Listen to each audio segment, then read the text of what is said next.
네.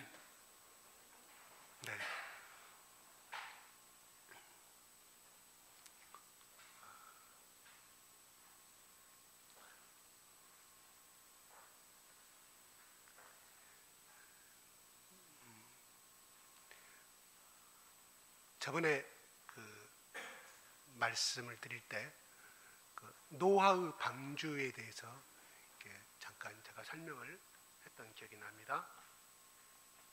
그래서 이 방주라는 이 히브리의 이 언어는 출애굽기하고 이 창세기에서 똑같은 단어 두 번만 이렇게 반복이 됩니다. 방주라는 단어가 출애굽기에서는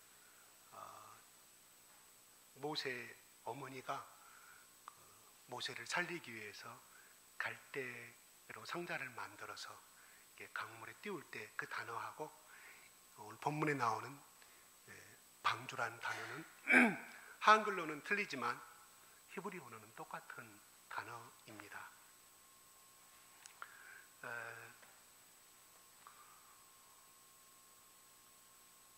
모세 엄마가 결국은 모세를 살리기 위해서 날강물에 띄우죠.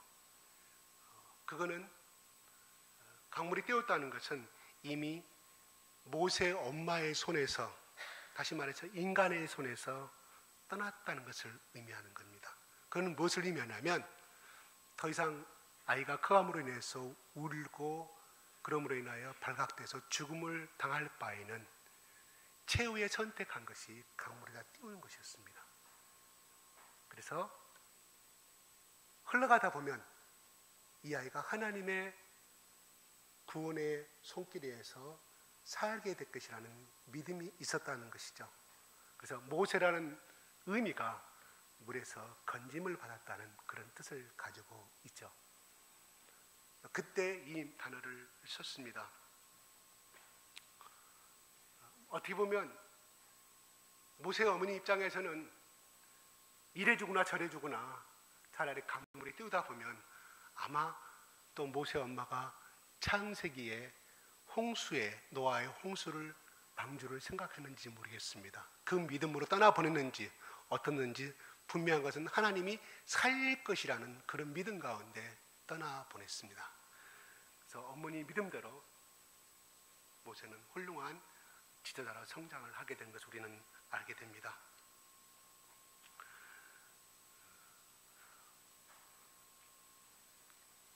신명기 18장 15절 한번 띄워볼까요?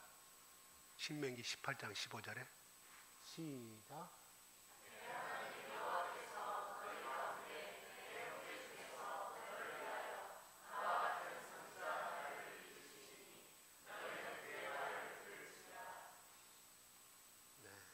여기서 모세 해고록이 뭡니까? 신명기잖아요. 그죠? 40년 동안 어떻게 자기를 부르셔서 어떻게 인도하셨고 이스라엘 백성을 어떻게 인도하셨는가는 해고록입니다. 그래서 나와 같은 선지자 하나를 일으키신다. 가깝게는 여호수아를 가리키기도 하지만 신약으로 넘어와서는 봐도 예수 그리스도를 상징하는 것입니다. 요한복음 6장 14절 한번 읽어볼까요? 시작.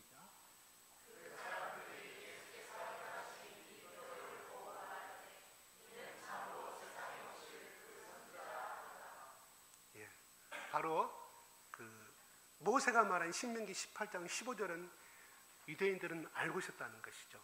그래서 1600년이 흐른 그 상황에서 그 말씀을 인용하면서 혹시 모세가 말했던 그 선지자가 아니냐 예수를 향해서 말하고 있다는 겁니다.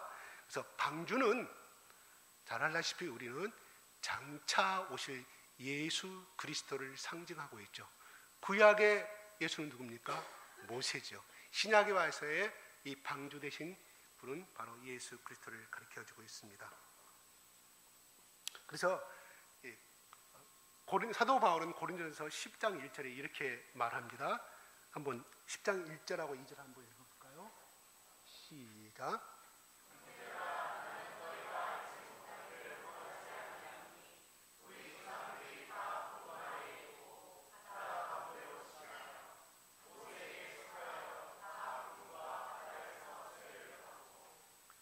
바다 가운데란 말은 세례를 의미한다고 그랬죠. 그죠? 이미 가운데 바다를 통과했기 때문에 죽음을 같이 물과 같이 죽음을 당했다. 그 살아났다는 의미를 알았고요.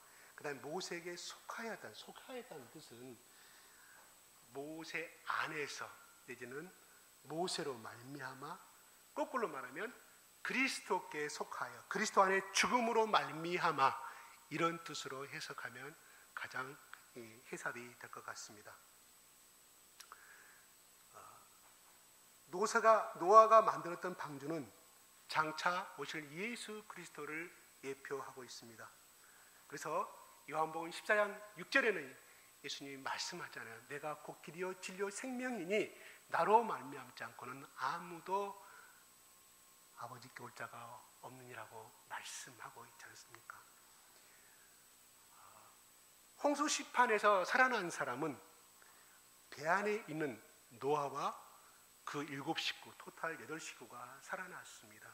이거는 곧 신약 안에서 예수 그리스도 안에 있는 사람만이 살아난다는 것을 상징하고 있다는 것입니다.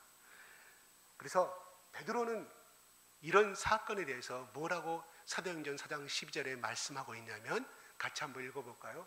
시작.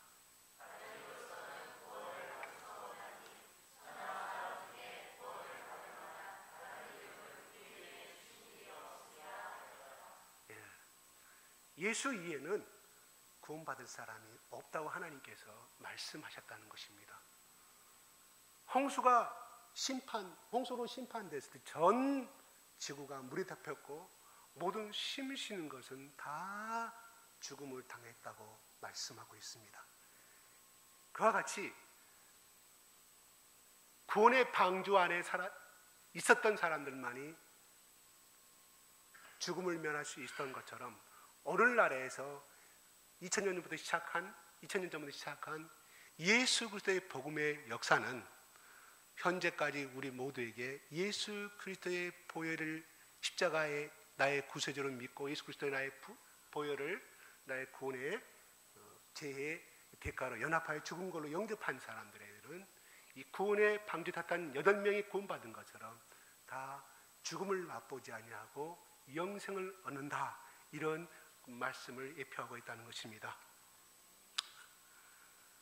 그런데 여기서 보게 되면 오늘 본문에서는 노아 방주에서 짐승들을 태울 때 이렇게 7장 2절에 말합니다. 7장 2절 준비 안 돼 있죠? 제가 읽어드릴게요.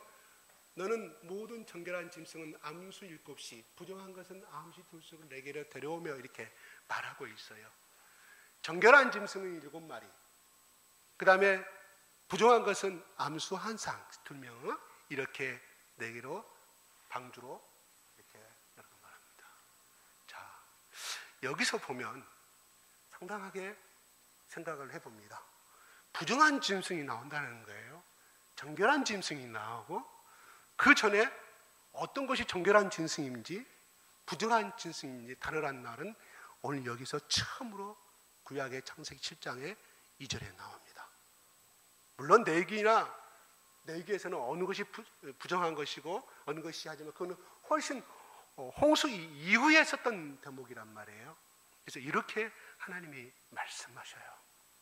자, 하나님이 인간들을 다 쓸어버리고 모든 짐승을 타락에 다 쓸어버리려고 그랬는데 숨쉬는 것들은 왜 하나님께서 부정한 짐승들도 태웠을까 하는 생각을 한번 해봤으면 합니다.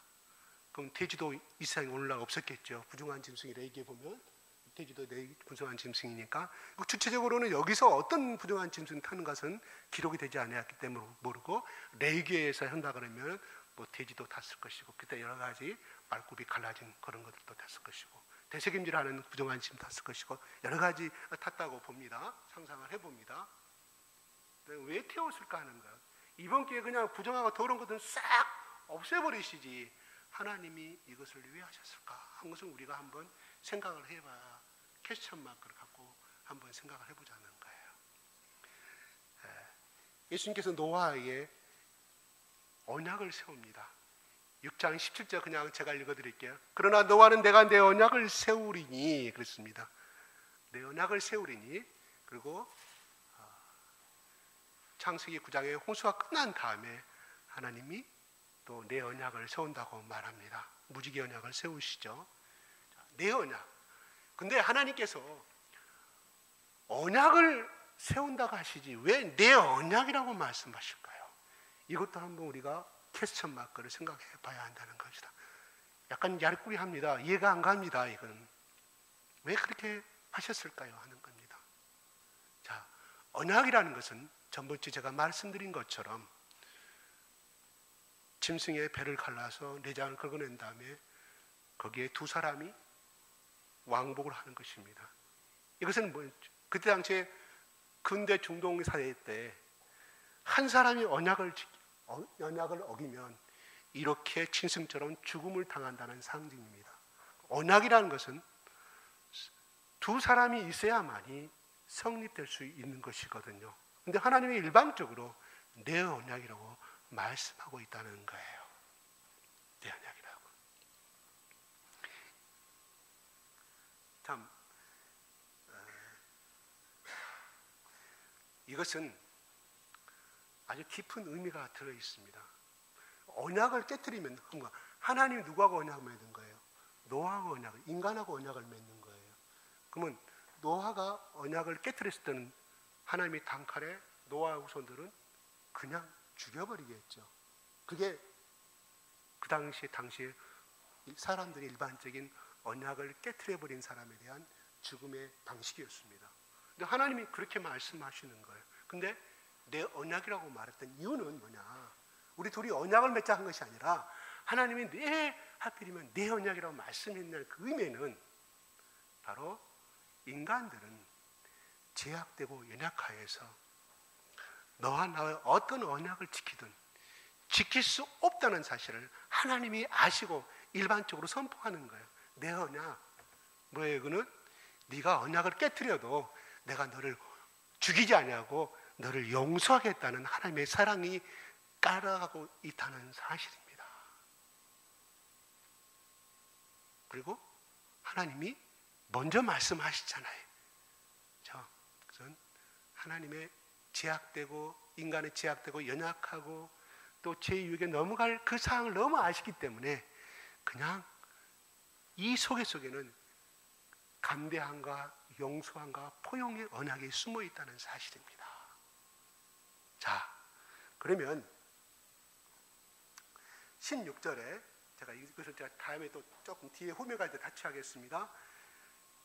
16절에 보면 들어간 것들은 모두 암수라 하나님이 그에게 명하신 대로 들어가며 여호와께서 그를 들여보내고 문을 닫으시라고 그랬습니다. 누가 닫았어요? 하나님이 닫으셨다는 겁니다. 그러니까 그때 당시 노아의 방주의 구조가 안에서 닫을 수가 없다는 것이 구조죠. 하나님이 밖에서 누군가가 밖에서 밀어줘야만이 닫을 수 있는 문의 구조였다는 것입니다. 이것은 무엇을 의미할까요? 또 생각을 해봅시다.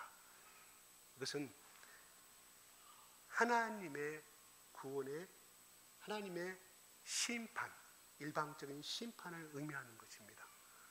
다시 말씀드려서 하나님이 문을 닫아버리시면 어떠한 인간도 구원을 받을 수가 없다는 것입니다. 자, 노아 방주가 홍수가 시작이 됐을 때 홍수가 시작되기 전에 비가 내리자마자 노아가 그 문으로 들어갔습니까? 여기에 보면 아직 비가 한 방울도 내리지 아니한 상태입니다. 들어가고 난 다음에 7일 후에 시작이 됐다는 사실이에요. 그러니까 이미 하나님의 구원의 문을 닫아져 버린 그 순간은 그 이후로 어떤 인간은 아마 두들길 수도 있었겠죠. 살려달라고 홍수가 시작되니까 7일 후에. 그렇지만 그걸로 그 인생들은 끝나버리고 말았다는 사실입니다. 고로 우리 인간은 하나님의 사랑은 포용적이고 한없이 용서고 한없이 끝없는 포용이고 간대지만 하나님이 정하신 때가 돼버리면 그때 와서 아무리 액을 벗고 그래도 우리는 구원을 받을 수가 없을 뿐만 아니라 하나님이 주시고자 하는 그 복을 받을 수가 없다는 사실이에요. 고로 하나님이 부르실 때, 하나님이 원하실 때, 지금 부르시고 계실 때 두 손 들고 가는 것이 하나님께 복받는 길인 줄로 압니다. 나중에 실컷 때려 얻어맞고 암에 걸려가지고 곧 죽을라 사나, 암도 한두 가지가 아니라 대사까지 전이 돼가지고 그때서 하나님 살려달라고 해가지고 그렇게 또 살림 받은 사람도 있어요. 그러기 전에 구원받았으면 얼마나 좋았을까요? 그죠? 그런 사람들에 비하면 우리는 얼마나 행복한 삶을 살고 있습니까? 그죠? 자, 하나님께서 너는 부정한 짐승이고 너는 정결한 짐승이라고 하나님께서 일방적으로 선택하셨지, 돼지는 깨끗한 곳에 사니까, 더러운 곳에 사니까 부정한 짐승을 한 건 아니에요. 원래 돼지도 깨끗함을 좋아하는 짐승이랍니다. 그렇게 사람들이 키우니까 그렇게 사는 것이죠. 그래서 왜 그러면 그가 더러운 곳에 살기 때문에 부정한 짐승을 한 것이 아니라 이 말이에요. 양이 깨끗한 들판에 살기 때문에 정결한 짐승을 하지 아니하시고, 이거는 하나님이 일방적으로 정하시고 결정하신 거기 때문에 우리 인간의 피조물이 왜 양은 그렇게 했습니까? 왜 돼지는 부정한 짐승이라고 했습니까? 이거는 우리 하나님 앞에 따질 수 있는 이유도 또한 권리도 없습니다. 여기 하였다는 것에 대해서는 아무 이유가 없다는 사실이에요. 고로 이 시간에 우리가 예수 그리스도를 믿고 나와서 이 하나님의 전에서 예배드리고 찬양할 수 있다는 이 권리와 특권, 이것은 우리가 잘나서 그랬을까요? 우리 사론이가 고3 때 정말 시장 360일 새벽기도 나왔어요. 그것 또한 하나님이 주신 은혜인 것입니다. 노아를 의인을 지는, 하나님이 노아를 그렇게 데리고 갔다는 사실이에요. 그 길을 갈 수 있도록. 그러므로 뭐예요? 오늘 이 시간에 여기서 예배드리고 우리가 예수 그리스도를 만나서 영접하고 살아갈 수 있고 하는 것은 하나님의 일방적인 은혜고 하나님이 우리를 데리고 가는 일방적인 선물이라는 사실입니다. 우리가 잘나서 된 것이 아니라는 것이죠. 그죠? 그러니까 우리는 얼마나 행복한 사람입니까? 그죠? 그렇게 믿고 살아갑니까? 특권을 받은 민족이라 살아갑니다. 특권을 하나님께 특권을 받은 하나님의 백성으로, 하나님 딸로, 아들로 생각하고 살아가십니까? 이게 중요해요. 이 아이덴티티가 중요합니다. 그러면 어느 사람들 앞에서, 그 조직사 앞에서는 고개를 숙이겠죠. 그러나 하나님의 자녀로서의 내가 자존감은 내려놓지만 아니하겠죠. 그죠? 우리 은혜 자매가 교장선생님 불러가가지고 오늘 찌빠 어디 탓하다 가정합시다. 잘못한 것은 꾸중 받아야죠. 그러나 내가 하나님의 딸이고 하나님 백성이란 자존감은 버리면 안 된다는 이 말이에요. 그래서 이스라엘 백성들 보세요. 유대인들 이번에 저 야구하는 거 봤거든요. 컴퓨터에서. 와, 잘하대요. 이스라엘 팀 야구들. 아주 그 속에 모르겠어요. 제 혼자만 생각인지 모르지만 자기들이 여호와 하나님이 승리를 주실 것이다. 여호와 니시 하나님, 그거를 해치고 막 엄청 잘해야 돼. 그 사람 전부 다 마이너리그 사람들이에요. 미국에서. 우리가 한국 같으면 2군 출신들인데 그냥 네덜란드니까 격파해버리고, 다 한국도 여지없이 격파해버리는. 저는 무서움의 전율을 느껴서 그들에게서, 저들이 여호와 하나님을 믿고 그 배경을 저렇게 열심히 뛰지 않느냐, 저렇게 용감하지 않느냐, 그런 생각을 제가 가졌습니다. 그건 무엇을 의미하냐면, 제가 말하고자 하는 것은 그들은 여호와 하나님이 어디를 가든, 자기 한국 땅에 있든 중국 땅에 있든 간에 그들은 여호와 하나님 백성으로서 절대 아이덴티, 자존감을 절대 잃지 않고 살아간다는 사실이에요. 그럼 우리도 꼭 그들의 신앙을 우리가 본받아서 그런 것이 아니라 우리가 그런 신앙이 중요하다고 생각이 들어요. 제가 대학 졸업하고 첫 직장이 여수공고 선생님이었습니다. 고등학교 2학년 4반 담임이었어요. 그래서 정고산 위에가 여수공고, 이 산이 딱 중간에 있습니다. 그래서 이렇게 밤에 보면 여수 항구가 딱 이렇게 보여요. 비행기 딱 켜놓고 보고, 그 여수 항구를 창문에서 쳐다보면 얼마나 멋있는지 몰라요. 근데 제가 그때 교장 선생님 이름이 지금도 생각나요. 그분 이름은 덤먹기 시작했어요. 그분한테 제가 불려갔어요. 잠못다니면서. 근데 전혀 떨리질 않아요. 물론 젊었기 때문에 그것도 있지만 나는 하나님의 종이라는 것이 있었어요. 예, 알겠습니다. 실행하겠습니다. 근데 지금도 생각하면 좀 건방져요. 제가 차례차례로 열중시자서로 예, 알겠습니다. 예, 알겠습니다. 거기서 그 교장선생님 저를 볼 때 굉장히 건방지게 생각했을 것 같아요. 그 태도는 잘못한 것 같아요. 내가 지켜야 할 태도는 있잖아요. 근데 그 불려가서 야단 맞을 때도 전혀 뭐 그런 것에 대해서 내가 꿀린다거나, 그다음 자존심하고 틀립니다. 자존감. 내가 하나님의 종으로서 하나님 자녀로 자존감이 있었기 때문에, 그래 당신은 교장이냐? 그래 나는 평교사로서 당신 말에 내가 그 시정되기 때문에 나는 하야겠다. 이렇게 했던 적이 있었어요. 그러니까 우리가 어떻게 해요? 카인의 후손이 아니라 셋의 후손으로서, 아벨의 후손으로서, 노아의 후손으로서 우리가 이런 자존감을 갖고 살아가자는 것을 제가 말씀을 드리는 거예요. 아시겠어요? 네.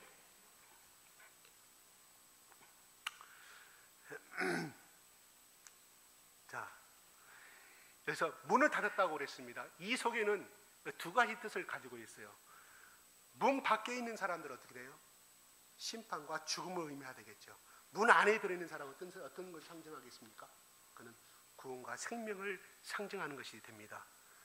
그래서 7장 10절에 보면 문을 닫은 후에 7일 후에 홍수가 땅을 덮게 됩니다. 120년 동안 노아의 아들들과 열심히 하고 한 날 망치도 두르게 패서 나무 자르고 배를 만들었습니다. 그래서 세상 사람들은 정말 놀리고 조롱하고 그렇게 되었다고 말합니다. 그래서 베드로는 1600년이 지난 베드로가, 창세기가 써져 있는 1600년, 그러니까 창세기 역사는 구체적으로 기원전 4000년이란 말이 있고 5000년이란 말 있고 여러 가지 설이 있습니다. 그것은 제가 확실하게 여러분한테 몇천 년 전이라고 말하기는 제가 참 이렇게 여러 학자들의 학설이 있기 때문에, 잠깐 몇천 년 후에 베드로가 쓴 베드로후서 2장 5절에는 이렇게 기록이 되어 있어요. 베드로후서 제가 혹시 올렸나요? 베드로후서 2장 5절에 안 됐나요? 그러면 제가 잠깐만요. 제가 안 적어줬는가 봅니다.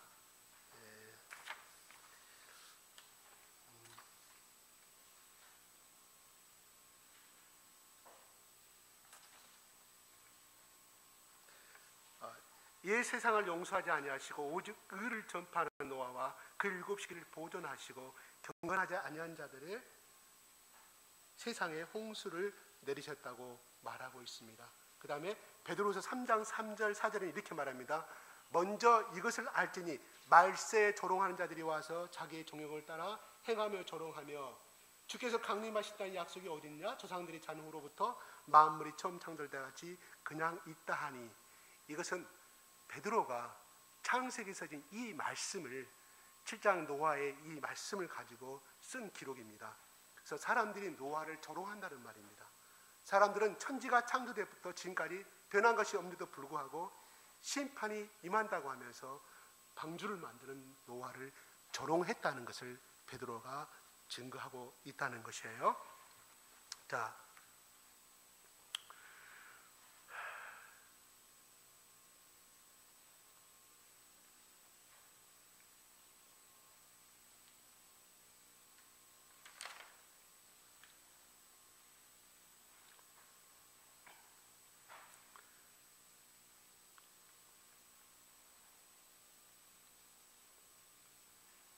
그런데 베드로가 수많은 조롱과 조롱 속에서도 배를 노아가 만들어 갑니다.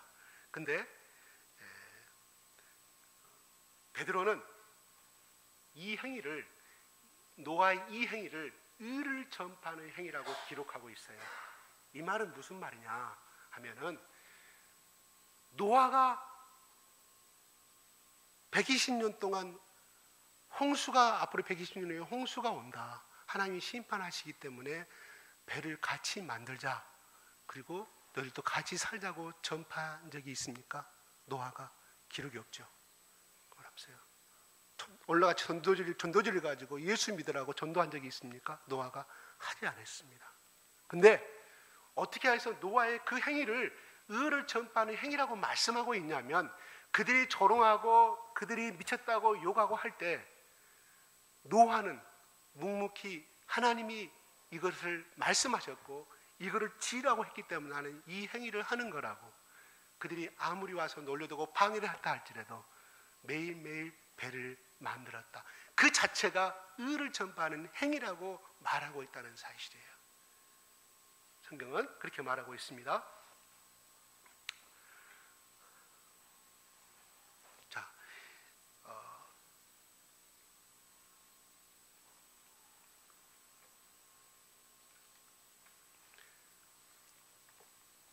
홍수가 끝난 다음에 노아가 부정한 짐승들을 가지고 하나님 앞에 제사를 드립니다.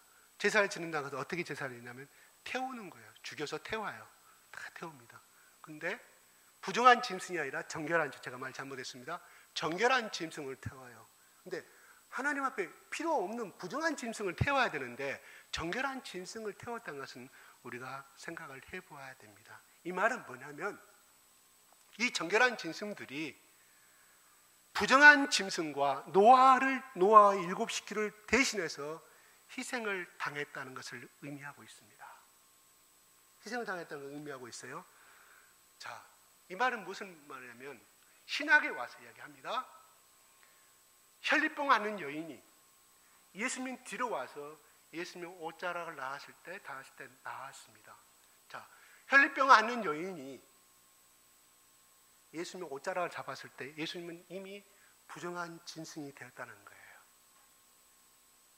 근데 이 예수님이 부정한 짐승으로서의 정결한 어린 양이었지만 부정한 짐승이 되어서 희생이 됐다는 걸 상징하고 있다는 거예요. 그래서 이 예수 그리스도를 통하여서 그 사람이 수십 년 동안 알아왔던 그 병을 나음을 잊게 됩니다. 자, 나인성 가부 아들 예수님이 가셔서 죽은 사람의 간에 손을 얹었습니다. 예수님은 이미 부정한 사람이 되었습니다. 근데 그 아들이 살아났어요. 그러므로 이것은 정결한 짐승을 노아가 하나님 앞에 산 제사로 드리고 희생생물로 드렸다는 것은 예수 그리스도를 상징하고 있다는 사실이에요. 그래서 이 7장에 창세기 7장과 8장은 굉장히 우리에게 주는, 신학에 주는 깊은 의미가 있기 때문에 제가 오늘 다시 한번 여러분들과 같이 하나씩 짚어간다는 것입니다. 그냥 어느 날 갑자기 예수 그리스도가 와가지고 나를 믿는 자는 영생을 얻고 하나님 나라에 간다고 한 것이 아니라 구약의 모든 것은, 특히 창세기에 복음의 뿌리가 되는 이 창세기의 말씀에서 바로 예수 그리스도에 예표하는 것이 얼마나 중요한 것인가 알아야 되는 것이 얼마나 중요한 것이기 때문에 여러분들과 같이 지금 말씀을 보고 있다는 거예요.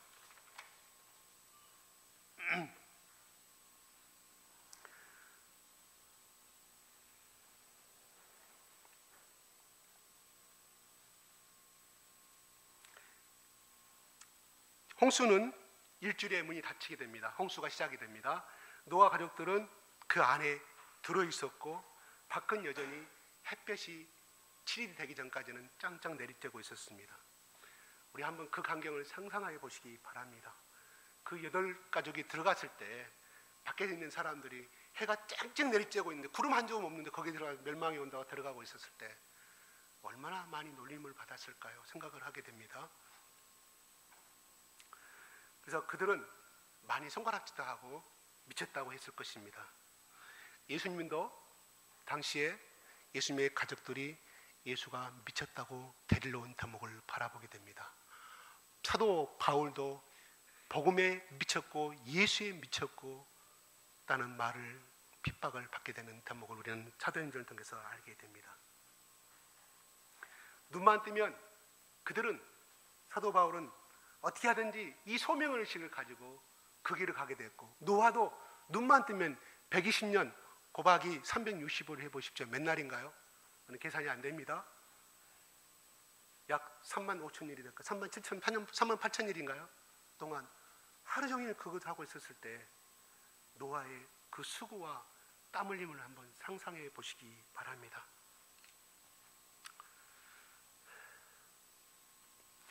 노아는 부름받은 그 자리를 자기는 알았다는 사실이에요. 부름받은 그 자리를 알았기 때문에, 소명받은 그 자리를 알았기 때문에 묵묵히 그 누구가 비난하고 가족들이 비난한다 할지라도 그 길을 갖고 그 구원의 완성의 배를 만들었습니다. 우리는 선교사로 가는 것도 우리는 필요합니다. 그러나 내가 있는 곳이, 노아가 배를 만드는 위치가 평지였느냐, 산 꼭대기였느냐, 산 중턱이었느냐, 이런 말이 많습니다. 보통 학자들이 말하기를 산 중턱이라고 이렇게 이야기를 해요. 거기서 그 일을 했는데, 자, 우리는 현재의 삶에 있어서 우리의 선교지가 어딘가를 생각하게 됩니다. 선교사로서의 사는 것, 외국에 나가는 것은 선교사로 사는 것도 중요하지만 현재 내 삶의 일터에서 일하는 그 자체가 바로 선교 지역이라는 것입니다. 이것을 학문적으로는 선교자적 제자로서의 부르심이라고 이야기를 하죠. 선교자적 제자로서의 부르심, 이렇게 말합니다.